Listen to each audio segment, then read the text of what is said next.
James, how are you all? ఈ రోజు నేను ముందుకి TSI 2024 కెమిస్ట్రీ క్వశ్చన్ పేపర్లో ప్రతి క్వశ్చన్కి డీటెయిల్ ఆన్సర్స్ చూసే సిరీస్లో భాగంగా పార్ట్ 12 అయితే నేను ముందుకు వచ్చేసాను.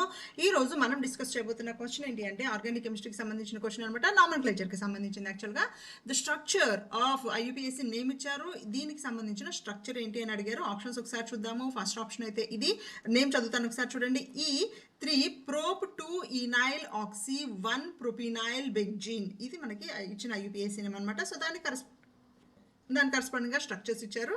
ఏ స్ట్రక్చర్ మనకి రైట్ ఆన్సర్ అవుతుంది అనేది అయితే క్వశ్చన్ అనమాట. సో ఇచ్చిన ప్రతి క్వశ్చన్కి IUPAC నేమ్ అయితే రాయడానికి ట్రై చేద్దాము. దాన్ని బట్టి మనకైతే రైట్ ఆన్సర్ అనేది డిరైవ్ చేద్దాము. సో ఫస్ట్ ఆప్షన్ అయితే ఇది. సో దీనికి మనకి ఆబ్వియస్గా ఇచ్చిన ఆప్షన్స్లో బెంజీన్ అనేది రూట్ వర్డ్గా తీసుకున్నాడు కాబట్టి ఇది బెంజీన్ రూట్ వర్డ్. నేను నంబరింగ్ ఇక్కడ నుంచి ఇస్తున్నాను 1 2 3. అలాగే ఇక్కడ నంబరింగ్ కూడా నేను ఈ ఆక్సిజన్ దగ్గర నుంచి ఇవ్వాలి కాబట్టి 1 2 3 ఇలా నంబరింగ్ ఇచ్చామన్నమాట. సో ఇప్పుడు IUPAC నేమ్ రాద్దాం చూడండి. సో ఫస్ట్ నాకు ఇది ఈ అంటే ఏంటి, అలాగే జెడ్ అంటే ఏంటి అనేది ఒకసారి చూద్దాము. ఈ అంటే ఎంట్ జిజిన్ అంటాం అనమాట. ఈ అంటే ఎంట్ జిజిన్ అంటే మనకి ఏవైతే ప్రయారిటీ గ్రూప్స్ ఉన్నాయో ప్రయారిటీ గ్రూప్స్ రెండు కూడా ఆపోజిట్ డైరెక్షన్లో ఉండాలి. దీన్ని లైక్ లూజ్ ట్రాన్స్లేషన్గా ట్రాన్స్ అనుకోవచ్చు మనము. అలాగే జెడ్ అంటే మనకి జుసామెన్ అనమాట. ZUSSAMAN జుసామెన్ అంటే ఇది మనకి లూజ్ ట్రాన్స్లేషన్గా సిస్ అనుకోవచ్చు. అంటే మనకి ప్రయారిటీ గ్రూప్స్ CAN రూల్ గురించి నేను ఒక వీడియో చేశాను, దానికి సంబంధించిన లింక్ నేను కింద మీకు డిస్క్రిప్షన్లో ఇస్తాను. అది ఒకసారి చూసారు అంటే ANS రూల్స్ గురించి అలాగే ఈ జెడ్ కాన్ఫిగరేషన్స్ గురించి మనకి కంప్లీట్ క్లారిటీ అయితే వస్తుంది. సో లూజ్ ట్రాన్స్లేషన్లో మనకి ఈ అనేది క్వశ్చన్ అడిగాడు కాబట్టి మనకి ట్రాన్స్ కావాలి. సో ఎక్కడ ట్రాన్స్ మాట్లాడుతున్నాం మనము అంటే ఎక్కడైతే మనకి ఈ గ్రూప్ ఉంటుందో సో ఇక్కడ మనకి ట్రాన్స్ గురించి మాట్లాడుతున్నాము. ఆబ్వియస్గా ఇక్కడ ఒక హైడ్రోజన్ ఉంది, అలాగే ఇక్కడ కూడా ఒక హైడ్రోజన్ ఉంది కాబట్టి ఇవి రెండు మనకు ఆబ్వియస్గా ట్రాన్స్లోనే ఉన్నాయి. సో అవ్వడానికి అయితే రైట్ పాసిబిలిటీ ఉంది. అవునుతోందా కాదా అనేది అయితే ఒకసారి చూద్దాం. సో ఎప్పుడైతే నేను ఇది బెంజిన్ రూట్ వర్డ్ వచ్చేసి బెంజిన్, డౌట్ లేదు. అలాగే ప్రిఫిక్సెస్ గురించి మాట్లాడుతున్నాను. ప్రిఫిక్స్లో ప్రైమరీ ప్రిఫిక్సెస్ సెకండరీ ప్రిఫిక్సెస్ అవన్నీ ఉన్నప్పుడు నేను ప్రిఫిక్స్లో నాకు ఇది ఈ అవుతుందా జెడ్ అవుతుందా అనేది ఇప్పుడు నేను మీకు ఎక్స్ప్లెయిన్ చేశాను. ఇది నాకు డెఫినెట్గా ఈ అవుతుంది. అలాగే థర్డ్ కార్బన్ మీద ఈ ఫ్రాగ్మెంట్ మొత్తం అటాచ్ అయింది. థర్డ్ కార్బన్ మీద నాకు 1 2 3 ప్రొప్ గ్రూప్ ఉంది. అలాగే డబుల్ బాండ్ అనేది నాకు సెకండ్ కార్బన్కి థర్డ్ కార్బన్కి మధ్యలో ఉంది కాబట్టి 2, ఎందుకంటే సెకండ్ కార్బన్కి థర్డ్ కార్బన్కి మధ్యలో ఉంది కాబట్టి 2. ఈన్ సెకండ్ కార్బన్ మీద ఈన్ ఉంది కానీ ఇది ఆక్సీలో ఉంది కాబట్టి ఈనాక్సీ, బ్రాకెట్ క్లోజ్ చేస్తున్నాను. తర్వాత నాకు డబుల్ బాండ్ అనేది సెకండ్ కార్బన్ మీద ఉంది ఇక్కడ. ఎస్, సో ఇక్కడ నాకు 2 ప్రోపినైల్, ఇది నాకు ఉన్న ప్రిఫిక్స్ అనమాట. సో నాకు ఈ మాలిక్యూల్కి నేమ్ వచ్చేటప్పటికి ఏం రాస్తాము, ఈ 3 ప్రోప్ 2 ఈనాక్సీ. ఈ 2 అనేది E2కి సంబంధించింది అనమాట. ఈ 3 అనేది E3కి సంబంధించింది. నేమ్స్ IUPAC నేమ్స్ అలాగే రాస్తున్నాం మనము. సో థర్డ్ కార్బన్ మీద ప్రోప్ 2 ఈనాక్సీ గ్రూప్ అటాచ్ అయ్యింది. అలాగే సెకండ్ కార్బన్ మీద E2 అనేది ఇక్కడ నుంచి ఉన్నదనమాట. 2 ప్రొపినైల్ గ్రూప్ ఉంది. అలాగే నాకు ఇక్కడ తీసుకున్న కాన్ఫిగరేషన్ అనేది లూజ్లీ ట్రాన్స్లేటెడ్ ట్రాన్స్ కాన్ఫిగరేషన్ కాబట్టి నాకు నేమ్ ఇది. అయితే ఇక్కడికి నాకు డిఫరెన్స్ ఎక్కడ వచ్చిందంటే ఇక్కడ ఫస్ట్ కార్బన్ మీద డబుల్ బాండ్ ఉండాలి అన్నాడు, నాకు ఇక్కడ సెకండ్ కార్బన్ మీద డబుల్ బాండ్ ఉంది. సో నాకు ఇది రైట్ ఆన్సర్ అయితే కాదనమాట. ఓకే, నెక్స్ట్ మాలిక్యూల్ చూద్దాం చూడండి. నెక్స్ట్ మాలిక్యూల్ వచ్చేటప్పటికి ఇది సెకండ్ మాలిక్యూల్. సో దీనికి కూడా సేమ్ బెంజీన్ ఉంది నాకు. సో దీనికి నేను కూడా నంబరింగ్ ఇస్తున్నాను 1 2 3. అలాగే ఇక్కడ కూడా నంబరింగ్ 1 2 3 నంబరింగ్ ఇచ్చాను. సో దీనికి IUPAC నేమ్ రాద్దాం చూడండి. దీనికి బెంజీన్ అఫ్ కోర్స్ డైరెక్ట్గా నేమ్ రాస్తున్నాను. నేమ్ రాయాలి అంటే నాకు ఇది ఈ కాన్ఫిగరేషన్లో ఉందా జెడ్ కాన్ఫిగరేషన్లో ఉందా చెప్పండి. నాకు ఇక్కడ ఒక హైడ్రోజన్ ఇక్కడ ఒక హైడ్రోజన్ ఉంది. సో ఇది లూజ్లీ ట్రాన్స్లేటెడ్ నాకు జెడ్ఏ ఉంది. సో ఇది నాకు ఈ కాన్ఫిగరేషన్లో ఉంది. అలాగే థర్డ్ కార్బన్ మీద అంటే ఈ కార్బన్ మీద నాకు ఈ గ్రూప్ మొత్తం అటాచ్ అయ్యింది. ఏ గ్రూప్ ఇది నాకు 1 2 3 కార్బన్స్ ఉంది అంటే ప్రోప్. అలాగే సెకండ్ కార్బన్కి థర్డ్ కార్బన్కి మధ్యలో డబుల్ బాండ్ ఉంది అంటే 2 ఈన్ గ్రూప్ ఉంది. అలాగే ఇది ఆక్సీ ఉంది కాబట్టి ఈనైల్ ఆక్సీ గ్రూప్ ఉంది. అలాగే నాకు ఇక్కడ డబుల్ బాండ్ ఏ గ్రూప్ మీద ఏ నెంబర్ మీద ఉంది ఫస్ట్ కార్బన్ మీద ఉంది. సో ఫస్ట్ 1 2 3 కార్బన్స్ ఉన్నాయి కాబట్టి ప్రోప్ ఈనైల్ బెంజీన్. సో ఇది నాకు సేమ్ వాడు అడిగిన అదే నేమ్ వచ్చింది. E3 prop 2 ynyl oxy 1 propenyl benzene. So నాకు రైట్ ఆన్సర్ వచ్చేసి ఆప్షన్ నెంబర్ 2 అనమాట. అంతటితోనే కాకుండా మిగిలిన 2 మాలిక్యూల్స్ కూడా మనము ఐయుపిఎస్సి నేమ్ అయితే ఒకసారి చెక్ చేద్దాం. చూడండి, థర్డ్ మాలిక్యూల్ తీసుకొచ్చాను నేను. దీనికి కూడా నేను నంబరింగ్ ఇస్తున్నాను. నాకు బెంజిన్ రింగ్ ఉంది, దీనికి నెంబర్ 1, నెంబర్ 2, నెంబర్ 3 ఇస్తున్నాను. అలాగే ఇక్కడ 1, 2, 3 నంబరింగ్ ఇచ్చాను. సో ఇలా నంబరింగ్ ఇచ్చినప్పుడు నాకు బెంజిన్ అనేది రూట్ వర్డ్. సో ఇది నాకు ఈ ఫామ్ లో ఉందా, జెడ్ ఫామ్ లో ఉందా చూడండి. ఇది నాకు 2 హైడ్రోజన్స్ ప్రయారిటీ, మాక్సిమం ప్రయారిటీ ఉన్నవి 2 ఒకే వైపుకున్నాయి, లీస్ట్ ప్రయారిటీ 2 ఉన్నాయి ఒకే వైపుకున్నాయి, కాబట్టి ఇది నాకు జెడ్ కాన్ఫిగరేషన్ అవుతుంది. అలాగే నాకు జెడ్ కాన్ఫిగరేషన్ తర్వాత ఏ గ్రూప్ ఉంది, థర్డ్ కార్బన్ మీద ఈ గ్రూప్ అంతా సబ్స్టిట్యూట్ అయింది. సో అంటే థర్డ్ కార్బన్ మీద నాకు ప్రోప్ ఏ ఆక్సీ, ఎక్కడ ఉంది డబుల్ బాండ్, 1 కార్బన్ కి సెకండ్ కార్బన్ కి మధ్యలో ఉంది కాబట్టి ప్రోప్ 1 ఈనైల్ ఆక్సీ. తర్వాత సెకండ్ కార్బన్ కి థర్డ్ కార్బన్ కి మధ్యలో నాకు డబుల్ బాండ్ ఉంది కాబట్టి 2 ప్రొపినైల్ బెంజీన్. ఇది ఈ మాలిక్యూల్కి సంబంధించిన అనమాట. ఈ 3 వచ్చేసి ఈ 3కి సంబంధించినది. అలాగే ఈ 1 వచ్చేసి ఇక్కడ డబుల్ బాండ్కి సంబంధించినది. ఇక్కడ 2 వచ్చేసి నాకు ఈ డబుల్ బాండ్కి సంబంధించింది అనమాట, ప్రొపినైల్ బెంజీన్. ఇది థర్డ్ మాలిక్యూల్కి సంబంధించిన ఐయుపిఎస్సి name. Next molecule, fourth molecule చూడండి. ఇది కూడా నాకు name same numbering, carbon number 1, carbon number 2, carbon number 3. అలాగే ఇది కూడా carbon number 1, carbon number 2, carbon number 3 అనుకుంటే నాకు థర్డ్ కార్బన్ మీద ఉంది. అండ్ ఇది జెడ్ కాన్ఫిగరేషన్, ఈ కాన్ఫిగరేషన్ కనుక చూస్తే ఒకసారి ఇది కూడా నాకు జెడ్ కాన్ఫిగరేషన్. అలాగే థర్డ్ కార్బన్ మీద నాకేముంది, ప్రోప్ ఉంది. ఏ సెకండ్ కార్బన్ కి థర్డ్ కార్బన్ కి మధ్యలో డబుల్ బాండ్ ఉంది కాబట్టి 2 ఈనైల్ ఆక్సీ. తర్వాత ఇక్కడ సెకండ్ కార్బన్ కి థర్డ్ కార్బన్ కి మధ్యలో డబుల్ బాండ్ ఉంది. So 2 propenyl benzene. Okay, so ఇది నాకు ఐయుపిఎస్సి నేమ్ అనమాట, దీనికి సంబంధించిన ఐయుపిఎస్సి నేమ్. సో దీంట్లో నాకు రైట్ ఆప్షన్, ఈ నేమ్కి సంబంధించిన కరెక్ట్ స్ట్రక్చర్ వచ్చేసి ఆప్షన్ నెంబర్ 2. అలా మనము ఐయుపిఎస్సి నేమ్స్ అయితే ఐడెంటిఫై చేసుకోవాలి. నెక్స్ట్ క్వశ్చన్ చూద్దాం. చూడండి, మీసో కాంపౌండ్స్ అమాంగ్ ద ఫాలోయింగ్. ఇచ్చిన వాటిల్లో మీసో కాంపౌండ్ అంటే ఏంటి, మీసో కాంపౌండ్ ఏది అని అడుగుతున్నారు. ఇంతకీ మీసో కాంపౌండ్ అంటే ఏంటి అంటే, ఇచ్చిన మాలిక్యూల్లో it should have chiral centres, కానీ కైరల్ సెంటర్స్ ఉన్నా కూడా మాలిక్యూల్ షుడ్ బి ఎకైరల్. అంటే ఎప్పుడు అవుతుంది, మోర్ దాన్ 1 కైరల్ సెంటర్ ఉండి దీనిలో నాకు ప్లేన్ ఆఫ్ సిమెట్రీ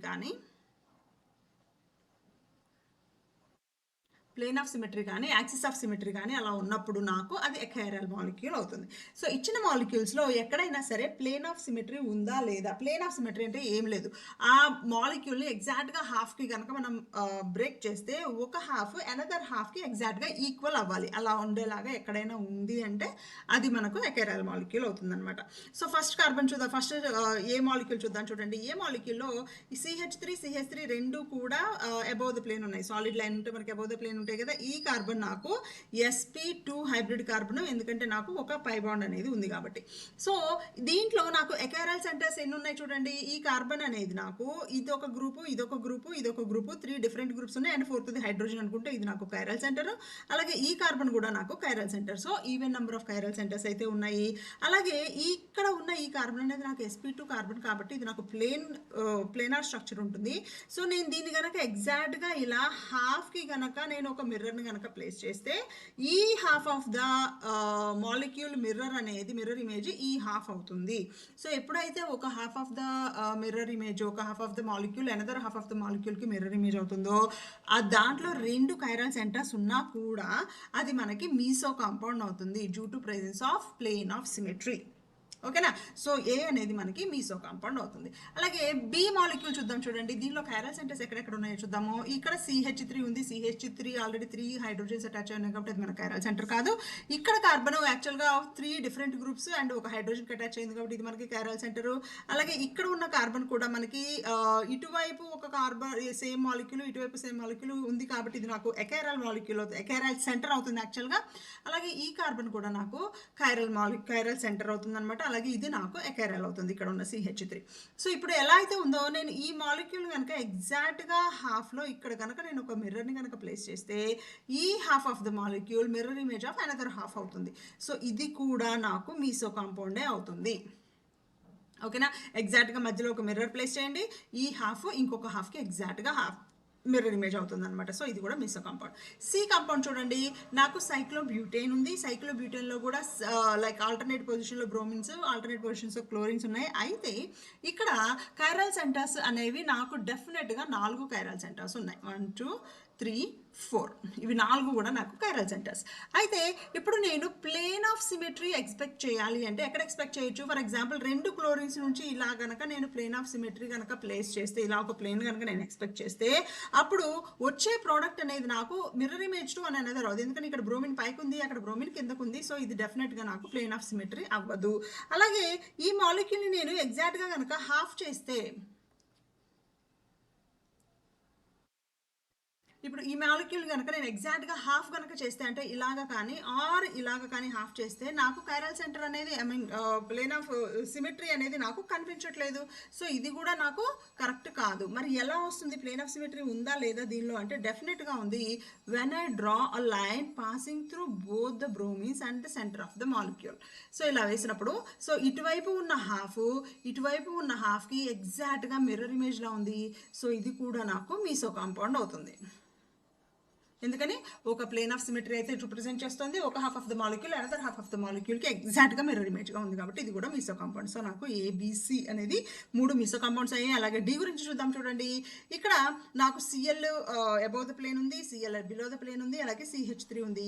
సో నేను ఇప్పుడు ఎటు నుంచి ఎటువైపుకి చూసినా కూడా ఇలా ఇలా ఆర్ ఇలా డయాగోనల్గా, ఇలా డయాగోనల్గా ఎలా చూసినా సరే నాకు ప్లేన్ ఆఫ్ ద సిమెట్రీ అనేది దీనిలో ఎగ్జిస్ట్ అవ్వట్లేదు. ఎన్ని కైరల్ సెంటర్స్ ఉన్నాయి ఒకసారి చూద్దాం. చూడండి, ఈ మాలిక్యూల్ ఎన్ని కైరల్ సెంటర్స్ ఉన్నాయి? డెఫినెట్గా ఈ మాలిక్యూల్లో నాకు 3 కైరల్ సెంటర్స్ కనిపిస్తున్నాయి. ఇది ఒక కైరల్ సెంటర్, అంటే ఈ కార్బన్ ఒక కైరల్ సెంటర్, అలాగే ఈ కార్బన్ కూడా ఒక కైరల్ సెంటర్. 3 కైరల్ సెంటర్స్ ఉన్నాయి.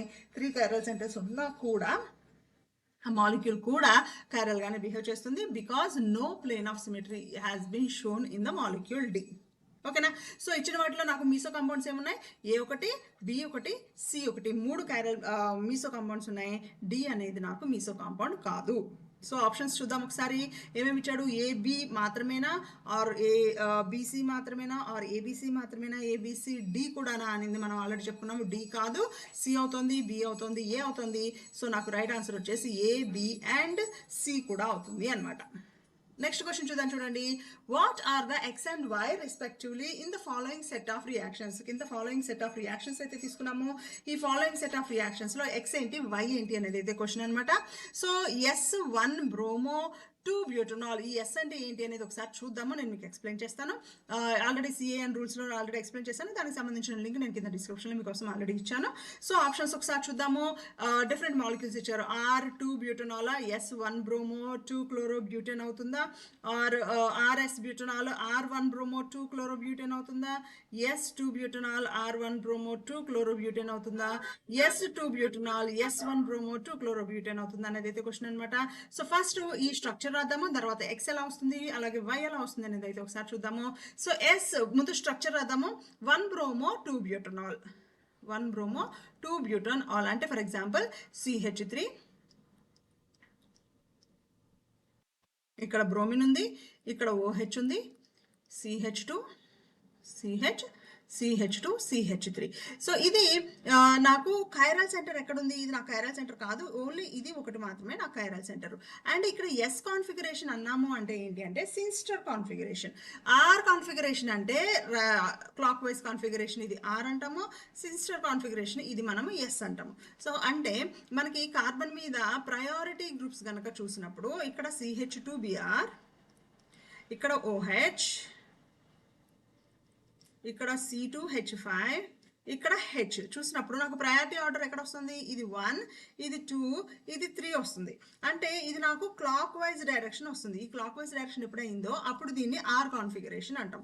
అలా కాకుండా నాకు ఇప్పుడు వాడిచ్చింది ఎస్ కాన్ఫిగరేషన్ కాబట్టి C, ఇక్కడ OH, ఇక్కడ CH2Br, అలాగే ఇక్కడ C2H5, అలాగే వెనక వైపు నేను H తీసుకుంటున్నాను. సో ఇప్పుడు నాకేమవుతుంది, ఇటు నుంచి నాకు యాంటీ క్లాక్ వైజ్ డైరెక్షన్లో ఓరియంటేషన్ వస్తుంది. ఇది నాకు సిన్స్టర్ అనమాట. సో దీనికి నేను ZnH ప్లస్ వేస్తున్నాను. దీనికి సంబంధించిన స్ట్రక్చర్ ఇది. దీనికి నేను ZnH ప్లస్ ఎప్పుడైతే వేసానో ZnH ప్లస్ ఏమవుతుందంటే నాకు రిడక్షన్ అవుతుంది అనమాట. ఈ రిడక్షన్ ఏం చేస్తుంది అంటే జనరల్గా ZnH ప్లస్ ఉన్నప్పుడు రిడక్షన్లో నాకు ఈ కైరల్ సెంటర్ మీద ఇన్ఫ్లుయెన్స్ చేయదు. దేని మీద ఇన్ఫ్లుయెన్స్ చేస్తుంది, ఇక్కడ ఏదైతే బ్రోమిన్ ఉందో ఈ బ్రోమిన్ బదులుగా నాకు హైడ్రోజన్ వస్తుంది. ఈ బ్రోమిన్ బదులుగా నాకు హైడ్రోజన్ వస్తుంది. అంటే నాకేమొస్తుంది, ఆన్సర్ చెక్ చేయండి ఒకసారి. ఇక్కడ ఆన్సర్ నాకు ఒకసారి చూస్తే, అంటే ఈ ఎక్స్ స్ట్రక్చర్ రాస్తున్నాను నేను. CH2Br బదులుగా హైడ్రోజన్ వస్తుంది. అంటే నాకు ఇక్కడ CH3 వచ్చింది, ఇక్కడ కార్బన్ అలా ఉంది, ఇక్కడ హైడ్రోజన్ అలానే ఉంది, ఇక్కడ C2H5 అలానే ఉంది, పైన ఉన్న OH అలానే ఉంది. ఇది నాకు వచ్చిన ప్రోడక్ట్. సో ఎప్పుడైతే నాకు ఈ ప్రోడక్ట్ వచ్చిందో మళ్ళీ ప్రయారిటీ ఆర్డర్ ఒకసారి చెక్ చేయండి. ఇప్పుడు ప్రయారిటీ ఆర్డర్ నేను చెక్ చేసినప్పుడు ఇది 1, ఇది 2, ఎందుకని 2, కార్బన్ తర్వాత కార్బన్ ఉంది కాబట్టి ఇది 2, ఇది 3, హైడ్రోజన్ అనేది బ్యాక్ సైడ్ ఉంది, నాకు అది దాని ఓరియంటేషన్తో సంబంధం లేదు. సో ఇది నాకు సడన్గా ఏమైంది అంటే ఈ కాన్ఫిగరేషన్ వచ్చింది. సో క్లాక్ వైజ్ కాన్ఫిగరేషన్ ఎప్పుడైతే వచ్చిందో వచ్చిన ప్రోడక్ట్ నాకు ఆర్ ఫామ్లో ఉంది. ఓకేనా. సో S1-bromo-2-butanol అనేది కనుక నేను తీసుకుంటే నాకు వచ్చిన ప్రోడక్ట్ R2-ol బ్యూటేన్ 2-ol అనేది అయితే వస్తుంది. అది నాకు ఎక్స్ స్ట్రక్చర్ R2-butanol అనేది మనకి వచ్చిన స్ట్రక్చర్ అనమాట. సో ఇచ్చిన ఆప్షన్స్లో R2-butanol ఎక్కడైతే ఉంటుందో అవి రెండు రైట్ ఆన్సర్స్ అవడానికి అవకాశం ఉంది. S2-butanol అవడానికి అవకాశం లేదు. అయితే జనరల్గా ఏమవుతుంది అంటే ఈ Zn and H plus relation వేసినప్పుడు, ZnH+లో వేసినప్పుడు జనరల్గా మనం ఎక్కడ కన్ఫ్యూజ్ అవుతాము అంటే నాకు ఈ కైరల్ సెంటర్ దగ్గర ఈ కార్బన్ దగ్గర రియాక్షన్ ఏం జరగట్లేదు కాబట్టి దీని ఓరియంటేషన్ మారదు కదా, అందుకని నేను S కాన్ఫిగరేషనే ఉండొచ్చు అనేది మనం అనుకుంటాం. జనరల్గా కన్ఫ్యూజ్ అవడానికి అవకాశం ఉంటుంది. కానీ ఎప్పుడైతే ప్రోడక్ట్ ఫామ్ అయిందో ఫామ్ అయిన ప్రోడక్ట్కి మళ్ళీ ప్రయారిటీ ఆర్డర్ చెక్ చేసుకున్నప్పుడు మనకి ఆర్ కాన్ఫిగరేషన్ వస్తుంది. అందువల్ల మనకి కాన్ఫిగరేషన్ మారింది. దో సెకండ్ కార్బన్ దగ్గర నాకు రియాక్షన్ అనేది జరగకపోయినా ఫస్ట్ కార్బన్ దగ్గరే నాకు రియాక్షన్ జరిగిన బ్రోమిన్ బదులు నాకు హైడ్రోజన్ వచ్చినా కూడా దాని కాన్ఫిగరేషన్ నాకు చేంజ్ అయింది. సో ఆర్ కాన్ఫిగరేషన్ నాకు వస్తుంది. So first or second options మాత్రమే నాకు రైట్ ఆన్సర్ అవడానికి పాసిబిలిటీ ఉంది. Third or fourth options right answer అవడానికి నాకు పాసిబిలిటీ అయితే లేదు. ఓకేనా. నెక్స్ట్ క్వశ్చన్ చూద్దాం చూడండి. అంటే ఈ ఎక్స్ వచ్చింది, వై చూద్దాం చూడండి. సో S1-bromo-2-butanol ఎప్పుడైతే తీసుకున్నానో దాన్ని నేను HClతో ఎప్పుడైతే రియాక్ట్ చేస్తామో, HClతో రియాక్ట్ చేయించినప్పుడు మనకేమవుతుంది అంటే SN1 మెకానిజంలో రియాక్షన్ ఫాలో అవుతుంది అనమాట. ఎప్పుడైతే SN1 రియాక్షన్ మెకానిజం, సో ఇది మనకి స్ట్రక్చర్ అనమాట S1-bromo-2-butanolకి. అలాగే ఎప్పుడైతే ఇది HClతో రియాక్ట్ అయిందో ఇది నాకు న్యూక్లియోఫిలిక్ సబ్స్టిట్యూషన్ రియాక్షన్లో పార్టిసిపేట్ చేస్తుంది. ఈ న్యూక్లియోఫిలిక్ సబ్స్టిట్యూషన్ రియాక్షన్స్ మనకి రెండు ఉంటాయి. SN1 మెకానిజం ఉంటుంది, అలాగే SN2 మెకానిజం. ఇక్కడ మనకి జనరల్గా SN1 మెకానిజంలో రియాక్షన్ అనేది అయితే ప్రొసీడ్ అవుతుంది అనమాట. సో ఈ SN1 రియాక్షన్ ఎప్పుడైతే జరుగుతుందో అప్పుడు మనకి రెండు రకాల ప్రోడక్ట్స్ వస్తాయి. ఒకటి రిటెన్షన్ అంటే మనకి ఏదైతే కాన్ఫిగరేషన్ తీసుకున్నామో మనకి ప్రోడక్ట్లో కూడా సేమ్ కాన్ఫిగరేషన్ వస్తుంది. అంటే ఇక్కడ S తీసుకున్నాం కాబట్టి S కాన్ఫిగరేషన్ వస్తుంది. అలాగే ఇన్వర్షన్ వస్తుంది. ఇన్వర్షన్ అనేది ఏంటి, S కాన్ఫిగరేషన్ తీసుకుంటే మనకి R కాన్ఫిగరేషన్ వస్తుంది అనమాట. సో S-R రెండు రావడానికి పాసిబిలిటీ ఉంటుంది. దానివల్ల మనకి ఇక్కడ న్యూక్లియోఫిలిక్ సబ్స్టిట్యూషన్ జరిగినప్పుడు OH బదులుగా క్లోరిన్ వస్తుంది అనమాట. సో ప్రోడక్ట్ ఒకసారి రాద్దాం చూడండి. CH2Br అలానే ఉంటుంది. అలాగే ఇక్కడ కార్బన్ మీద నాకు Cl, C2H5 రావడానికి పాసిబిలిటీ ఉంది. ఇది నాకేమవుతుంది, ఫస్ట్ ఇది సెకండ్ ప్రయారిటీ ఆర్డర్ రాస్తున్నాను, ఇది థర్డ్. అంటే నాకు ఇది కాన్ఫిగరేషన్ S కాన్ఫిగరేషన్ అయితే వచ్చింది. దీంతో పాటుగా నాకు CH2Br, CH, C2H5 అలాగే Cl అనేది ఇక్కడ రావడానికి పాసిబిలిటీ ఉందన్నమాట. ఇది 1, ఇది 2, ఇది 3. సో ఇది నాకు రివర్స్ కాన్ఫిగరేషన్ కూడా రావడానికి పాసిబిలిటీ ఉంటుంది. అయితే మోస్ట్లీ HCl ఎప్పుడైతే రియాక్ట్ అవుతుందో అప్పుడు నాకు SN1 మెకానిజం కంప్లీట్గా ఫాలో అవ్వకుండా ఒకటి మేజర్ ప్రోడక్ట్ ఒకటి మైనర్ ప్రోడక్ట్ ఇవ్వడానికి అయితే చూస్తుంటుంది అనమాట. అప్పుడు కూడా నాకు రిటెన్షన్ అనేది ఎక్కువ జరుగుతుంది. అంటే S కాన్ఫిగరేషన్కి S కాన్ఫిగరేషన్ ఉన్న ప్రోడక్టే నాకు ఎక్కువ వస్తూ ఉంటుంది. సో ఈ రియాక్షన్లో నాకు Y ప్రోడక్ట్ అనేది ఇది అవుతుంది అనమాట. అంటే ఏంటి Y product, 1-bromo 2 chloro butane, 1 bromo 2 chloro butane అనేది మనకి రైట్ ఆన్సర్ అవుతుంది. సో ఫస్ట్ దానిలో ఈ రెండిట్లో ఒకటి రైట్ ఆన్సర్ అవ్వాలనుకున్నాము, థర్డ్ ఫోర్త్ రైట్ ఆన్సర్ అవడానికి పాసిబిలిటీ లేదనుకున్నాము. ఎస్ అనేది రిటెన్షన్లో ఉంటుంది కాబట్టి ఎస్ 1 అయి ఉండాలి. సో మనకి రైట్ ఆన్సర్ వచ్చేసి ఆప్షన్ నెంబర్ 1 అనేది మనకి రైట్ ఆన్సర్ అవుతుంది అనమాట. Okay, so that's all for today's video. ఈ వీడియో కనుక మీకు నచ్చితే తప్పకుండా లైక్ చేయండి, షేర్ చేయండి, అలాగే మన ఖుషికేమ్ ఛానల్ని సబ్స్క్రైబ్ చేసుకోండి. See you all with another informative video. Till then keep watching KhushiChem. Bye.